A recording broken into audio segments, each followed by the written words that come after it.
Hello, everyone, and welcome to episode 41 of Diabetics for Diabetics Radio. Today's episode is titled Putting Together the Puzzle Pieces 2.0. We did a puzzle piece episode probably about 20 episodes or so ago, talking about all of the pieces that we had on the table and how we were trying to configure them.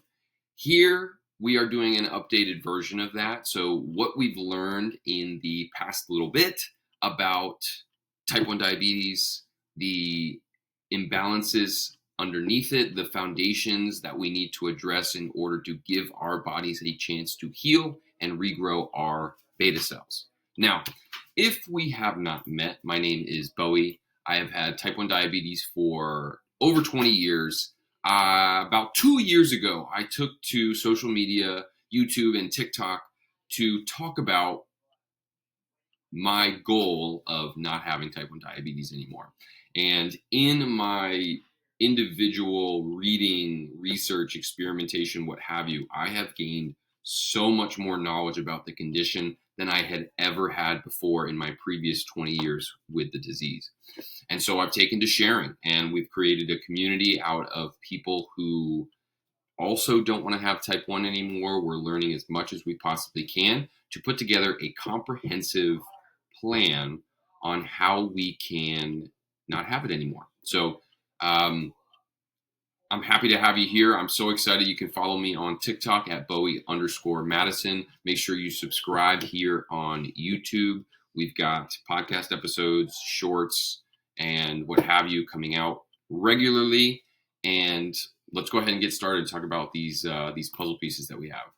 So like I mentioned, we did a previous episode talking about, okay, what's everything that we're dealing with and how are we going to put it all together to actually get results? Here, about a year later, let's do an update, right? So what have we learned and what's worked? When did it work? Why did it work? How are all of the pieces that we had on the table before, how are they fitting together? And are there any new variables to account for? How can we take what we've learned, found what worked with one another, and what didn't work and why, and turn that into something actionable, right? That's the ultimate goal of anyone, whether you're new to type 1 or not.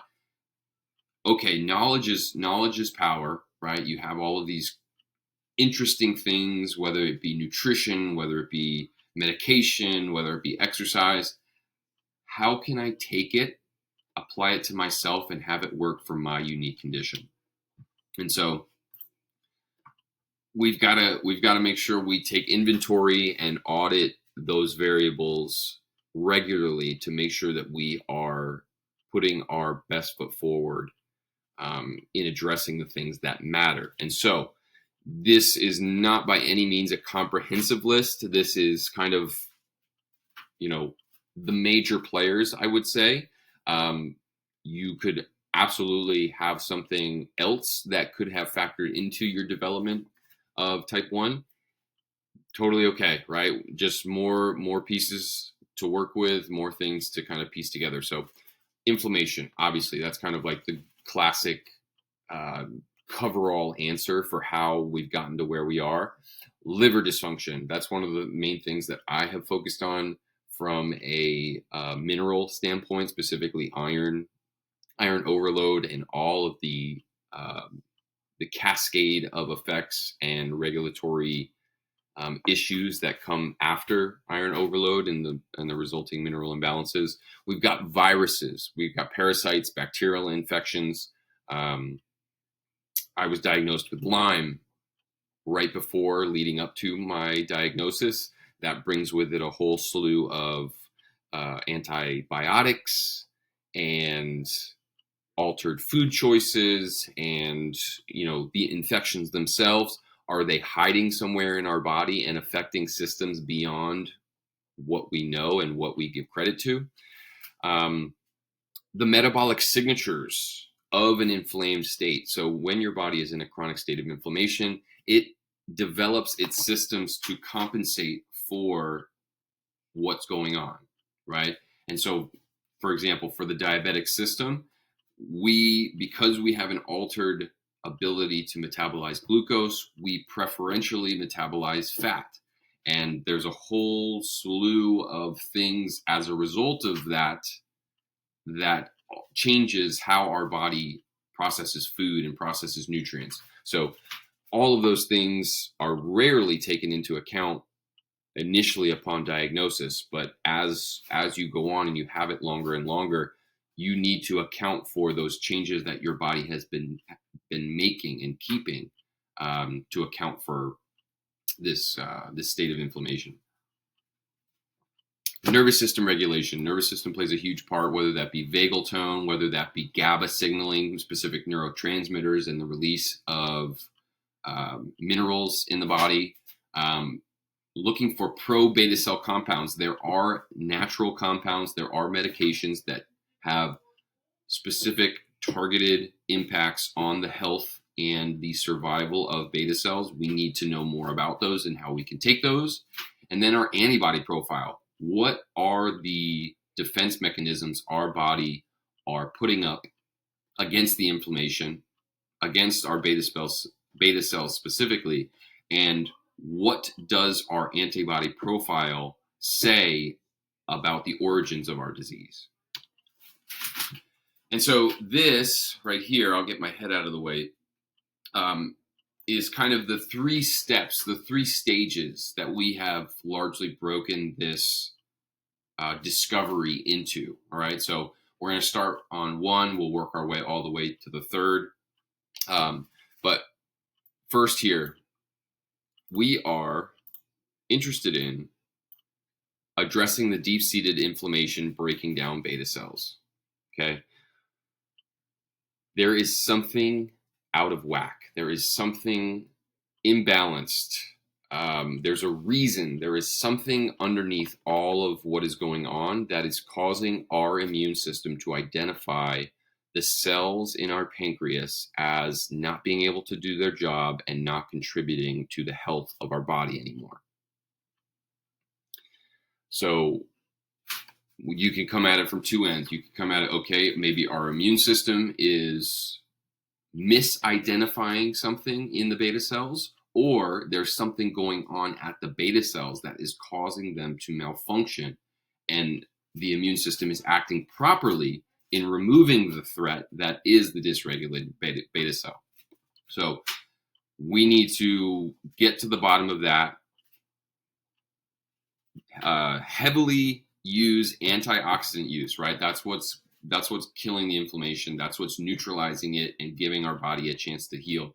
We're addressing the mineral imbalances and nutrient deficiencies that at a cellular level, cellular physiological level, is causing that cell to malfunction and causing the immune system to identify it as a threat. And then more closely examining each person with type 1 diabetes' unique fingerprint when it comes to how it developed. Viruses, bacterial, parasites, what nutrients, what is your family's epigenetic history, right? Like, what deck of cards did you start with as a child that led you down this inflammatory path? And how can we address those? And then later on, we'll get into, okay, once we've addressed that inflammation, how can we rebuild the damaged tissues, cells, and organs? What are the specific compounds, the nutrients that we need to address the damage that has been done and lay the groundwork for new healthy cells to be put in their place and to have them survive and thrive? And that's that 3rd step, right? We need to repopulate beta cells and repopulate them in an environment that is conducive to them surviving and staying there. Once they are there and able to work properly, does our body have the proper signaling cascades, the capability for those signaling cascades for that new insulin to do what it's supposed to do? And so we have to audit every person with diabetes, whether you have it or whether you're a parent of a child who has it. We need to take an honest look at where we are coming from. Okay, What are the honest sources of inflammation in our lives? Food is going to play a part in it. It can't not. In terms of the nutrients that we are getting from our food, in terms of our body's ability to absorb the nutrients that we're getting from our food, what are we missing? What is out of balance? And how can we address those deficiencies and imbalances? And there are things like iron overload, hypercalcemia, that are very detrimental to tissue integrity, to tissue health, to the propagation of more and more inflammation, the specific organs that is affecting your liver, kidney, pancreatic, and what is the state of those tissues, right? Um, is the pancreas, if we had a way to magically bloom new beta cells, is our pancreas in a good position to actually keep those beta cells? Or is it so kind of beat up and calcified and fibrotic that even if you did have good stuff, would it survive? And then obviously, um, not everyone has viral, bacteria, and parasitic influences, but you have to imagine there's huge interplay between your inflammatory state, your mineral deficiencies, and your organ function with the ability to be infected, right? So all of these things are going to affect our immune system's ability to defend against these viruses. And once these viruses and bacteria infiltrate our system, does our body have a way to get rid of them?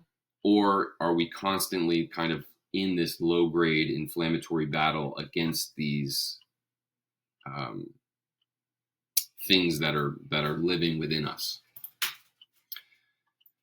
So, like I mentioned before, my initiation into this anti-type 1 diabetes research started with iron overload and how influential iron metabolism is in regulating glucose metabolism.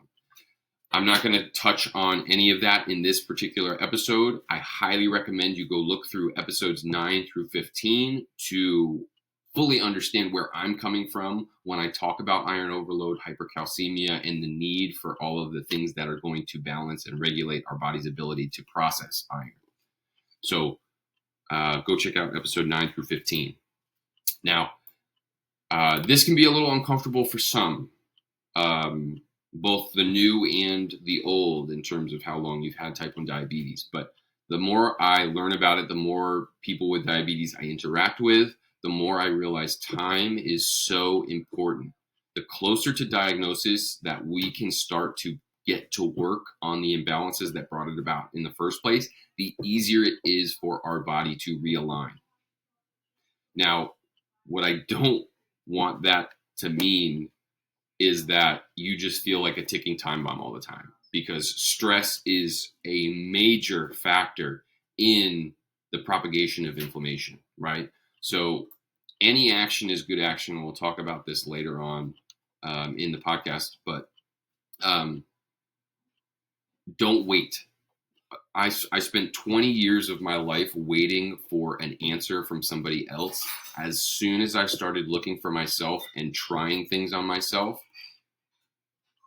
just the path unfolded, and I have made more progress in the past 2 years than I had in the previous 20. So it is so important for you to get to work now. Start reading, start collecting resources. We have a community here on the YouTube channel. I have a beta cell project on Discord. We need to start talking about it. We need to start getting to work now. All right. Now, so an important thing to note is that we need to revisit the timeline of the development of diabetes, right? A new diagnosis, people see their date of diagnosis as kind of like day one of them having diabetes and when they needed to start paying attention. And that is just not true, because a diagnosis is at the end of our body's long-standing effort to try and keep the lid on a failing system. So our body has been on the defensive against inflammation and deficiencies for way longer than we've known about, right? Our body's job in terms of keeping things balanced is to make sure that we and how we experience the world is not changing, is not affecting how we go about our day to day. The issue is when it can't do that anymore, right? So it can't compensate anymore. It cannot take on any more of the imbalance that we have. And so its mechanisms of repair start to break down. That is where diabetes comes in. So diabetes is not at all, the beginning, right? It's the end of a long stretch of compensations. We need to go back into that time before we had diabetes and find out what are the things that were tipping the scale in the wrong direction. And then you may be wondering, okay, Bowie, well, how long exactly are we talking here? And to be perfectly honest, I have no idea how long. There are people who get diagnosed with type 1 diabetes before they turn 2. There are some that get diagnosed in their late 20s, 30s, 40s. When did that lead up start is completely individual, completely dependent on the individual. So this is a rough estimate on kind of the stages of how that happens, but everyone is born with a deck of cards that is somehow influenced or stacked in a way where they are inheriting the state of their parents and grandparents, right?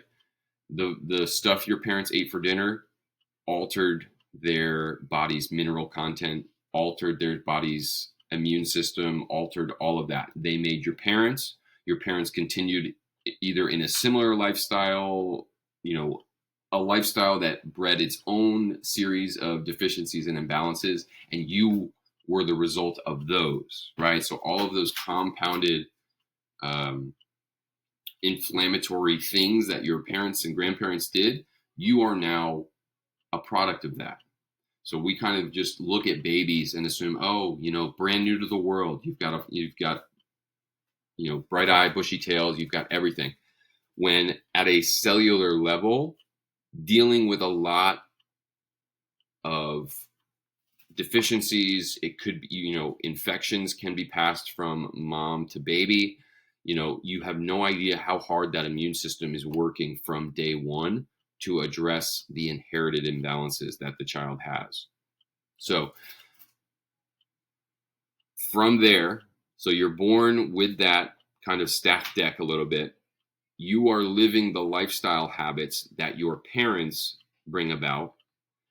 Those same lifestyle habits are the things that gave them the imbalances they had, right? So again, you're just compounding all of those things. It could be vitamin and mineral intakes. It could be your, neurological or nervous system's ability to compensate. Emotional trauma. All of these things have definite physiological consequences on the body. Your body that entire time is, again, trying to regulate, trying to keep the lid on.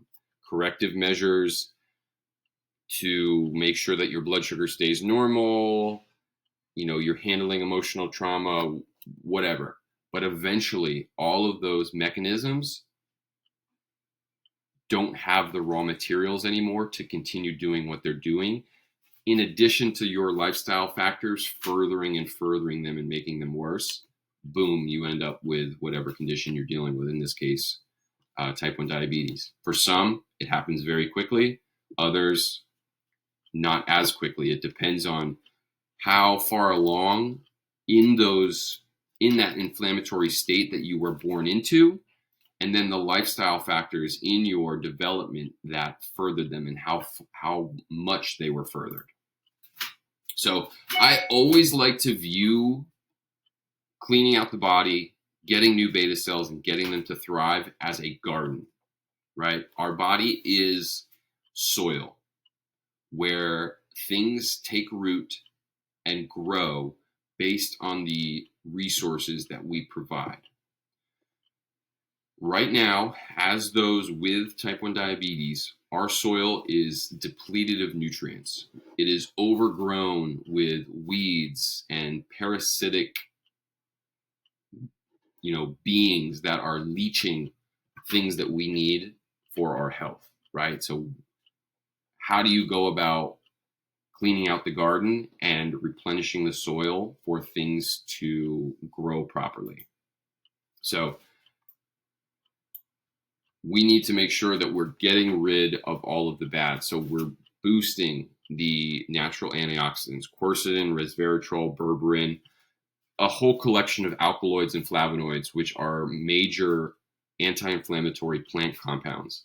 I believe that quercetin is a flavonoid, resveratrol and berberine are alkaloids. There's a whole bunch of them found in nature that are designed to decrease inflammation.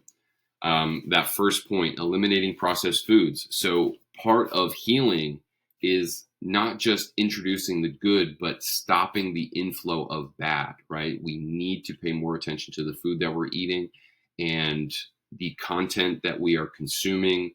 All of these things that are making things worse for us, we need to get rid of them before we start adding on all of the good. So natural antioxidants, and then all the trace minerals. So these are the things that are getting processed out of processed foods. Things like selenium, copper, boron, chromium, vanadium, zinc, manganese. These are all chronically low in the standard Western diet, standard American diet, as well as fat-soluble vitamins A, D, E, and K. These are all things that are major players in a healthy cell. And if over a long period of time we are not consuming these in correct amounts, that's when the cell starts to go haywire. And so when you take a system that does not have the raw materials to operate at a healthy level, it opens up windows of opportunity for parasitic things to take hold, right? This could be mold toxicity, it could be heavy metals, it could be parasites, Epstein-Barr virus, Lyme disease, COVID, whatever, you name it. If our body is not operating at its tip-top shape, that breeds opportunity for opportunistic invaders to come in and start leaching from our system, right? And this is obviously going to take a personalized outlook from a lot of people. Like I mentioned before, I had Lyme's disease leading up to my diagnosis. Some people I know in the past few years had COVID. That became diabetes. There are people who have cleansed themselves of parasites and they're no longer on insulin. It is so personalized and individualized. You can't just say, oh, all of this or just one of these. You have to know where you're coming from, and that will dictate what you pay attention to. And then from a dietary standpoint, there's a lot of discourse, a lot of narratives on exactly why people are getting diabetes, whether it's type 1 or type 2.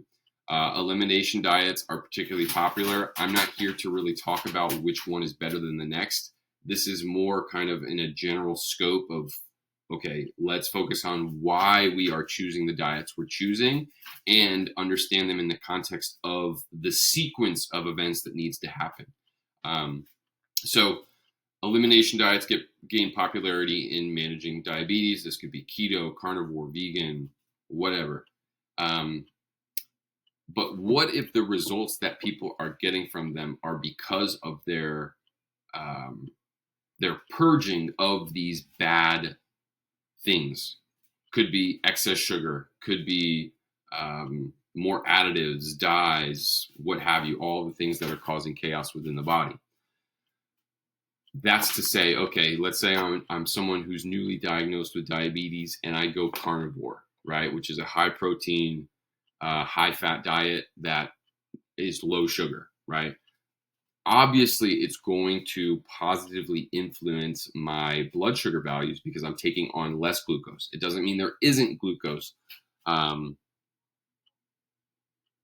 but some people stop there and are like, oh, the carnivore diet's the answer because now I don't have to worry as much about my insulin or my blood sugars. When really, are you addressing the underlying issues of why you have diabetes, or are you simply managing symptoms? Major differentiation, right? Huge difference between those two. Because just because it's really good at managing symptoms does not mean that it's actually healing. And so, what I want to emphasize is that don't mistake a step in the journey for the journey itself. Whatever diet you choose, whatever diet you're seeing success with, understand why it's having the effect it's having without getting lost in it being the answer, and don't let it keep you from learning more about other underlying issues that you need to address, right?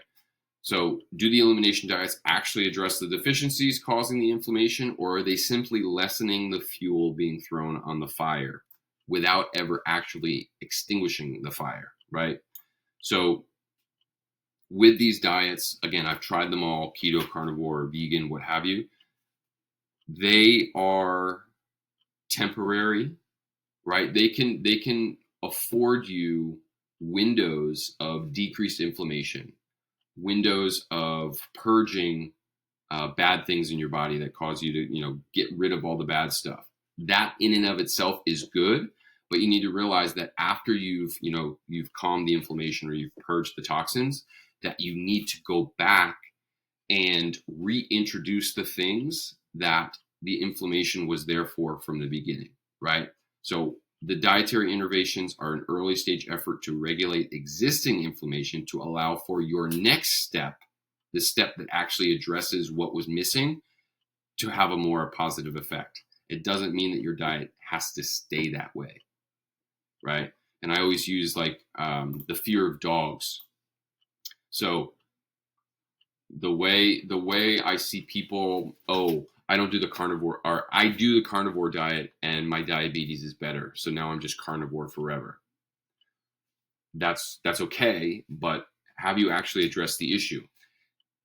If I'm afraid of dogs, if I see a dog and I get scared, is never seeing a dog again actually taking care of the issue? It's like, oh yeah, I took care of my fear of dogs. I just stopped seeing dogs now.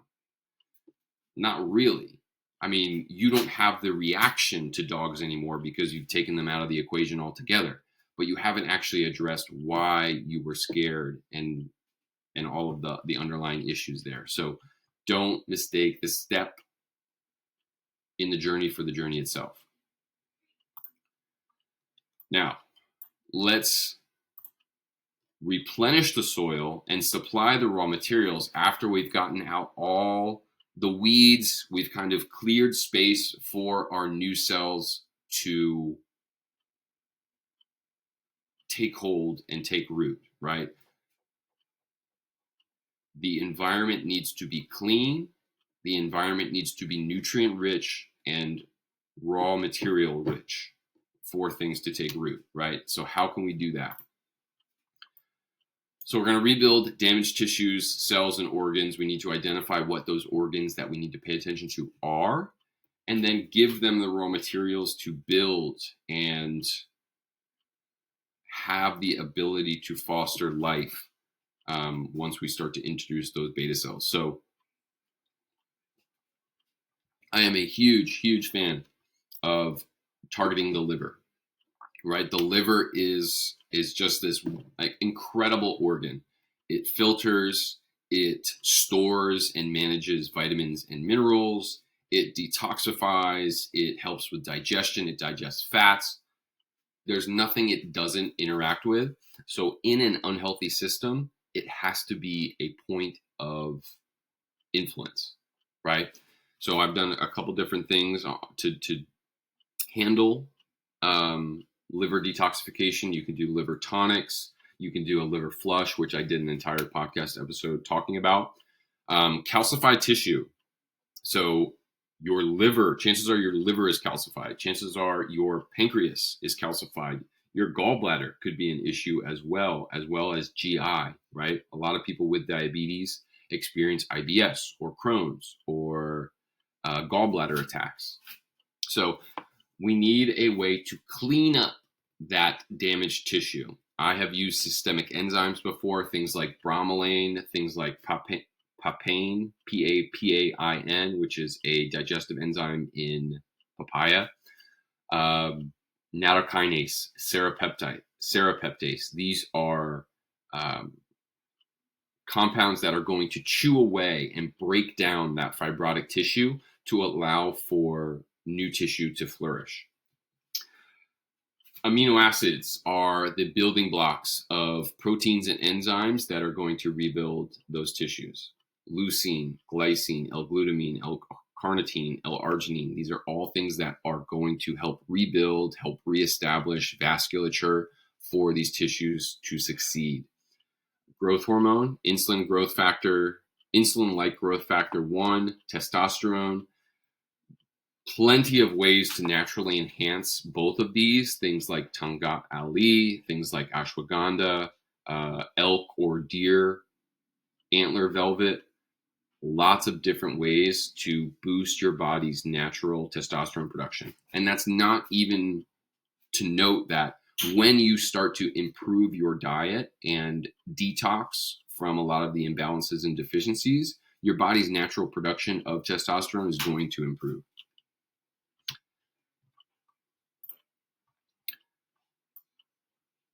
So hammering home exactly like what are the organs we need to pay attention to and how can we do that?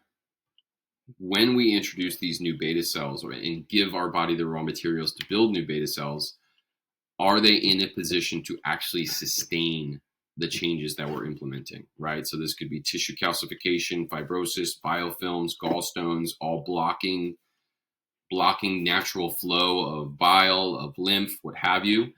What are the major areas affected? This could be your liver, GI tract, gallbladder, pancreas, your testes, your ovaries, your thyroid, all of it. Okay. And then from a nervous system standpoint, are you giving your body the time to heal that it needs from a sleep and a rest perspective, from a sun exposure, time outside, circadian rhythm standpoint? Are you moving? Are you exercising? Are you sweating, building lean muscle mass? And then from a chiropractic care, is your spine in a position to actually serve as a conduit for healthy nervous system action? I've got a podcast episode on the chiropractic care that I've been undergoing as well, a couple episodes back.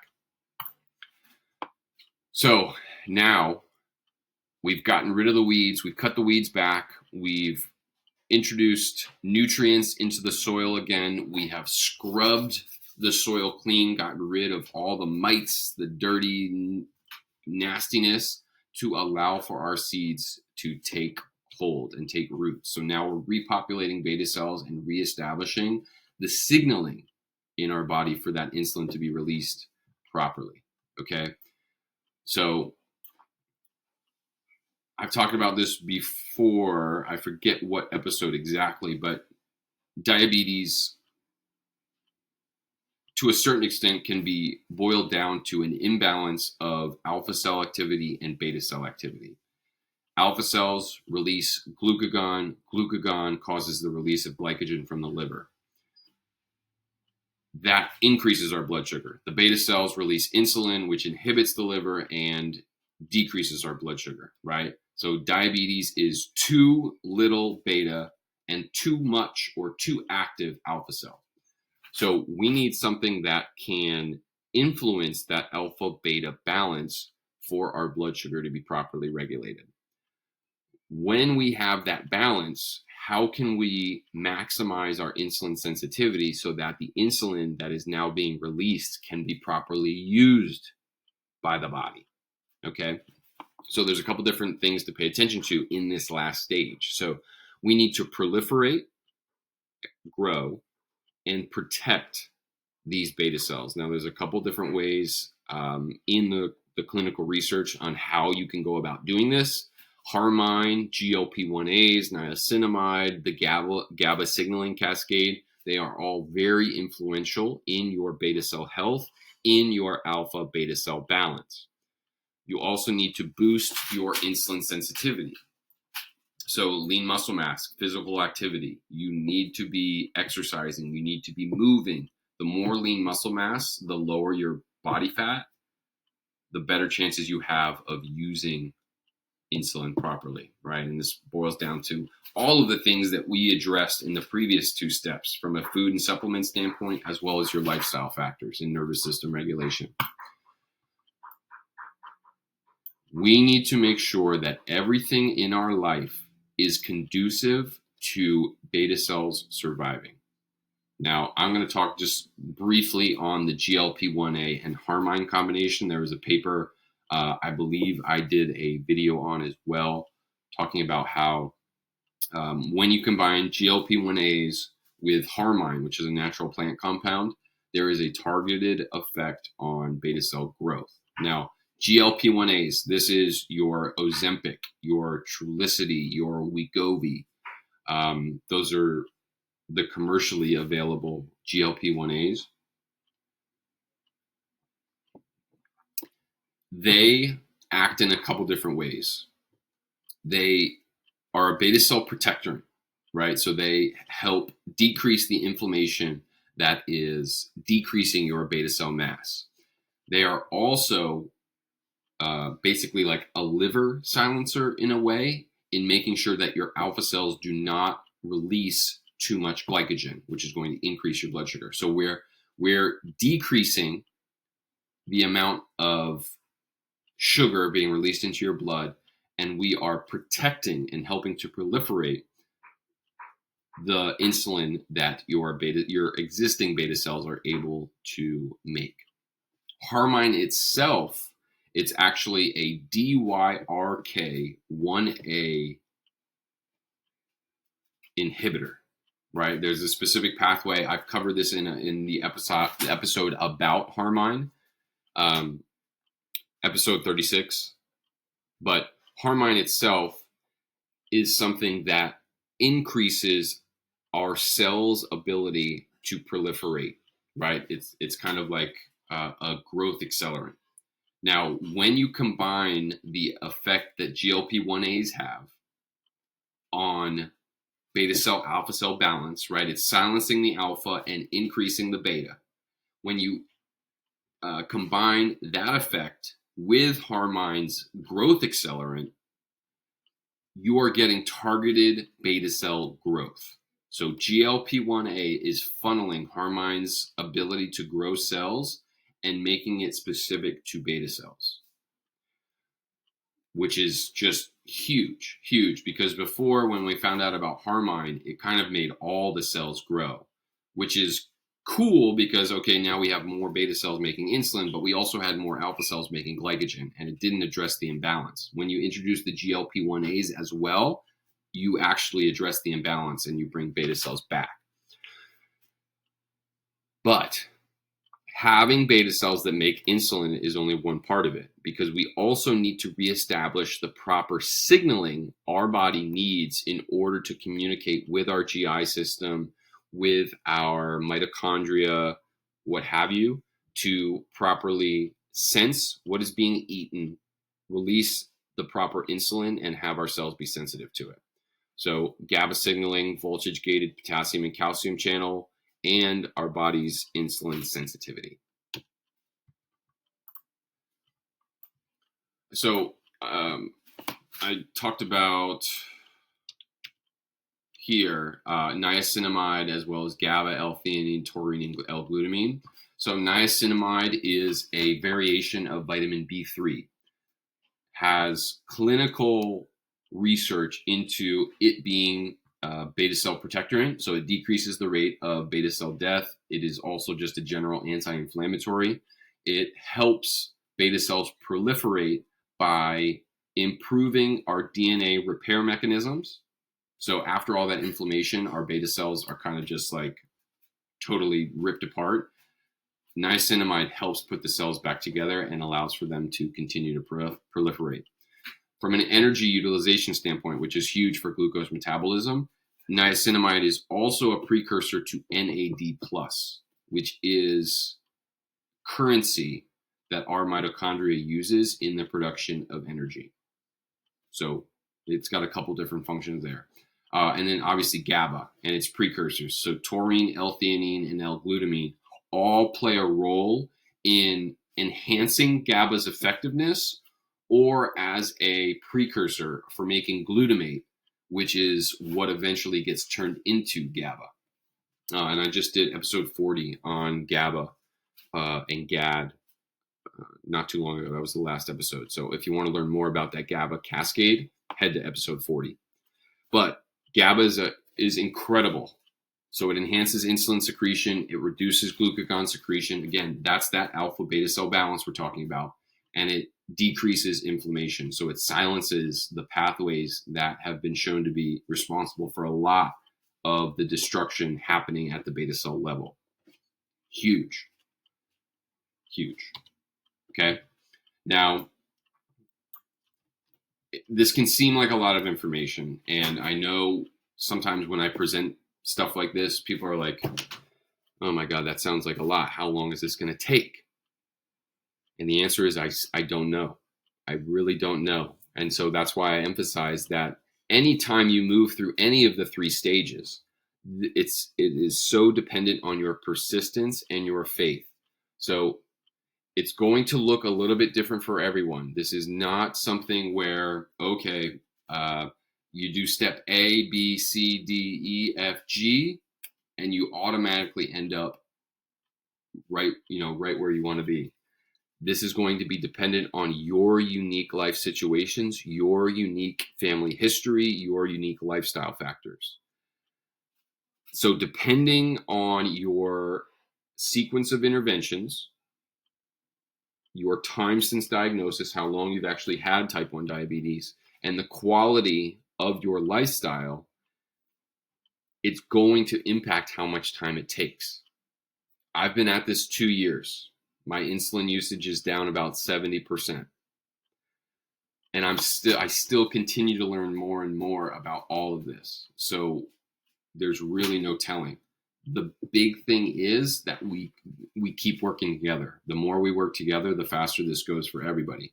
But it's important that no matter what your next stage is, that you keep your ducks in a row behind you. So you need to maintain your healthy, nutrient-rich eating habits. It's not like, oh, well, I purged myself of all these toxins. Now I can just go back to processed foods finally. No, you need to pay attention to your existing imbalances and then adjust accordingly as your body grows, as your healing continues, and make sure that you are always keeping a pulse on how your body is managing the changes that you are taking. You have to have faith. And this is not like some religious, pick a, whatever your God is and pray for it. No, this is trust in your ability to know what to do when you need to do it. When you do take action, trust that you have the knowledge and the power to learn from what you've done and make corrections as you need to, right? You have to commit yourself to a life, to a lifestyle, to an openness that is going to allow your beta cells to sustain life, right? Because it's easy to get disheartened, right? You may try something that you read a lot about and it didn't work for you. Well, that doesn't mean that it's baloney. It may work for somebody else, but you need to move on to the next thing. So be patient a little bit. Lots of side journeys, tangents, redos, and pauses. Give yourself grace. And I am saying this to the camera, to myself, as much as I am to you watching this. Give yourself grace. Have patience. Deal with what you have available now. Do not wait. Do not wait. Take action now. Do something. Whatever little low-hanging fruit you have available to you, clean out your fridge. You know what foods you shouldn't be eating in your fridge right now. Get out of it. Get it out of your house. Trust in your ability to adapt and learn as you go. You will find new things along the way that you didn't know were hindering your progress. No matter if you are the epitome of health, you think you've done everything right. Allow yourself to be open and humble enough to see things that you might have missed and things that you need to go back and retry. So give each step and phase the necessary time it needs to take its desired effect. Revisit it if necessary, combine with other modalities. There are things that synergize. And yes, you may have done each one in isolation. What if you did them together and it makes it better? And this, again, there is no one way. Like I said, everyone's journey is a little bit different, a little bit more unique. You have to audit and take a good hard look at how your diabetes came about. And then pick one aspect of it, address it, and allow that to branch into a lot of other places that you can go to as well. The more we learn about type 1 diabetes and how it comes about, the more I realize it is really hard to put definitive labels and landmarks on it. So people always want the answer, right? What's the answer? Type 1 diabetes, what's the cure? And the more we collaborate, the more I realize that blood sugar dysregulation, which is what we see as kind of like the final diabetes product, is really just an advanced symptom of a lot of major and minor little things going on in the body. So diabetes isn't like the end result. It's not like a disease state. It is the result of a lot of little things that have festered for too long without anybody addressing them. And once we start to address the little stuff, the imbalances, the signaling, the inflammation, that symptom of blood sugar dysregulation can go away. Find a place to share your story. You gotta have somebody to talk to. You gotta have a soundboard to get ideas, to share your ideas, to fine tune your ideas. We have one. It's called the Beta Cell Project on Discord. I will link it in the description. There is no fee to join. No matter who you are, how long you've had it, we want you there. We want you there. The more we share, the more experience we have to pull from, the more people we're able to impact. I am learning new things from parents who have had children who have diabetes for less than a month. I'm learning brand new stuff. So there is no limit on who can help who can learn what from whom.